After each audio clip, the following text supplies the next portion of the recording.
Well, there's a growing chorus of people who are encouraging the governments, around the world, but particularly here in the U.S. where I live, that's where I've been hearing this, to reopen and to end these lockdowns, which were totally unilateral and applied to everyone across the board to try and prevent the spread of the Wu flu. Now, as I discussed from the beginning, I thought that there were a lot of problems implementing any sort of a compulsory lockdown of people in most Western countries, but particularly in the United States, because such a system would only really work if people did choose to do it on their own. In other words, if enough people, which wouldn't take very many, decide that they don't want to be locked up in their house and that they want to be outside and that they want to be able to work so that they can earn a living and actually feed their families, if enough people defied the orders, well, then the lockdown would not be enforceable. There just simply aren't enough resources. You don't have enough, guys with guns to go out and kill people. And of course, if you started doing that, if you just, gunning people down for leaving their house, like the president of the Philippines has suggested doing, well, then you would delegitimize the entire government, and then nobody would pay attention to what the government says. And so the authorities should be very careful now that this talk has started up. It'll be very dangerous if they don't stay on top of this.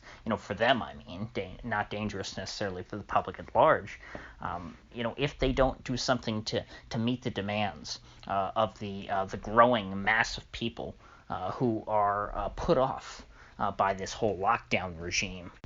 And of course, if they are too heavy-handed, as I suggested, what they could end up doing is actually provoking people into being less distant socially. In other words, if people feel like their rights are being infringed by the state, the rebellious nature, which is often associated with Americans, even though, in my opinion, they are far too often complicit and docile when it comes to taking orders from the state. Nevertheless, I think that if that idea is allowed to foster, if people do generally start to perceive the lockdown as being oppressive, well then, that will incentivize them to rebel. And so people who, might have, if you ask them nicely, decided to stay home just because, they were convinced that this whole virus thing is a very bad idea, this is becoming something much more than just the virus. It becomes a matter of principle at this point. And we saw this yesterday in North Carolina. There was this hashtag floating around Twitter, ReopenNC, and there was a group of people protesting in the Capitol, just waving signs and saying that, the governor's a dictator and he can't tell us what to do and things like that. A similar thing happened a few days ago in Vancouver. Dan Dix posted a video of it. It was just a group of people walking around town and defying the orders of the government. And these things are being positively received by quite a few people. Of course, there's plenty of detractors if you check the replies and people calling them idiots. I mean, that's and to a certain extent, I mean, would I do what they're doing? Absolutely not. I still very much, because I was informed before the government got involved. I was already convinced that going out and about and being around people while this is going on is not the smartest idea, because I don't want to catch the virus. And I still think that, just no matter what the government's done, that hasn't, assuaged any of my concerns, because my concerns are purely, medical. But I have to applaud these people for, standing up for their right to do something that I think is wrong. There used to be this old saying in America that, hey, I might not agree with what you have to say, but I'll defend to my death your right to say it.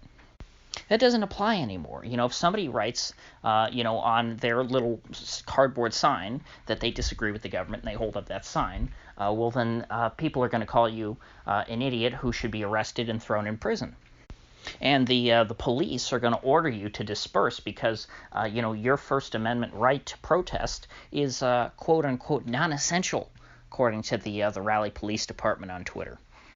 Now, in Germany, where I think they might have had a more stringent lockdown than most of the U.S., They are signaling now that beginning, I think, next week, they're going to start reopening the country slightly, and that stores under 8,600 square feet, in size, are going to be able to operate. Now, this is interesting because, in the U.S. here, the only stores that really have open are the big box stores.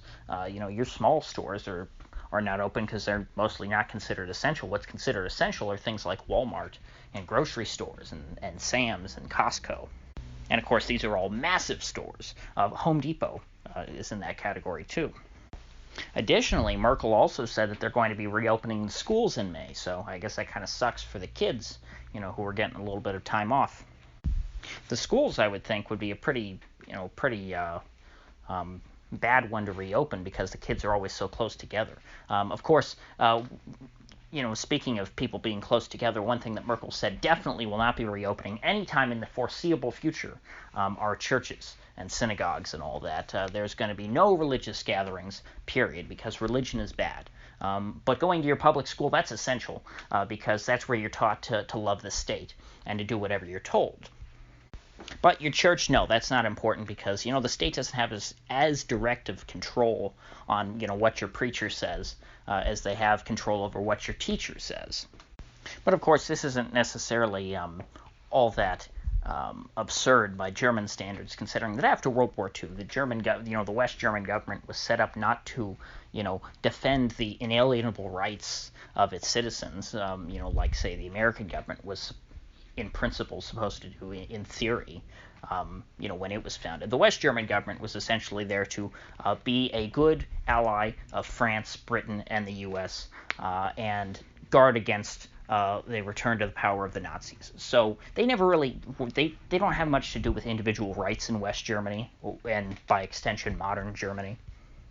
So it's not like they have, any right to free speech or anything like that, or right to practice whatever religion they want. What they do in West Germany, or in Germany, I keep saying West Germany, in Germany is really up to the discretion of the government. But again, here in America, things are a little bit different. That's why on Easter Sunday we saw, people defying the orders and going out and going to their church. In a very limited way, Americans do still fundamentally believe that they have, these inalienable rights. I mean, normally, people are only really willing to give up their individual rights in exchange for something positive like, safety or wealth. And wealth is kind of the big thing, I think, that Americans are willing to trade their liberties for.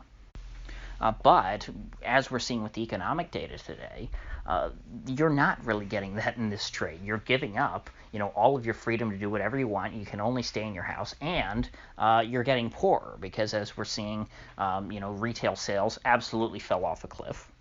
Home builder confidence is at record lows. I believe Fannie Mae, or was it Freddie Mac? No, I think it was Fannie Mae, estimates that in 2020 we'll see a 15% decline in home sales, which I would think is a pretty conservative estimate. And of course, we're going to have record unemployment, probably the highest unemployment since the Great Depression. If it was calculated in the same way that unemployment was calculated during the Great Depression, we probably would have much higher unemployment. But it's just that the numbers these days are so nerfed that it'll probably be somewhere in the range of the Depression.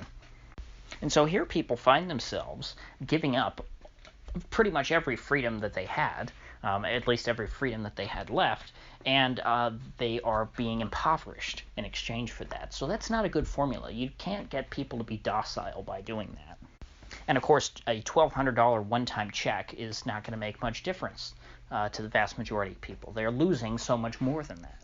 And even beyond, losing your job, people are going to lose an incredible amount of home equity now that the latest real estate bubble is popping.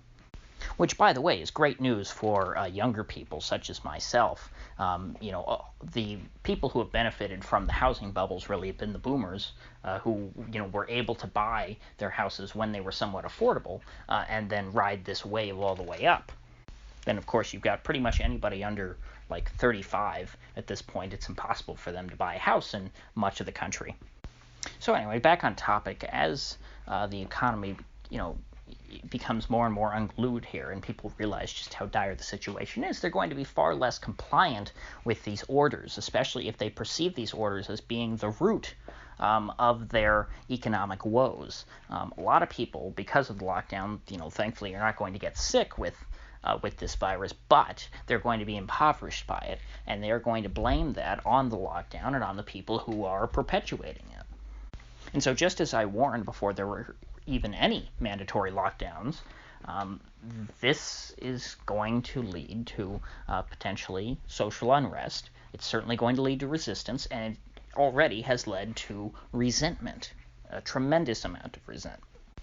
Now, of course, not to Monday morning quarterback anything, but again, back when this was all going on, I think I was pretty clear in saying, hey, if only our government was being honest with people and getting them to prepare and getting folks to own masks and things and try to, stop the spread of it through voluntary means, well, maybe we wouldn't have to get to this point to where we needed to have all these mandatory lockdowns and things that would be, unenforceable for any, period of time. So with that said, if you gained anything of value out of this video, I'd appreciate you clicking that like button and sharing this video. And if you haven't already, please do subscribe because I do upload every day and I'd hate to have you miss one. So I'll see you folks back here tomorrow.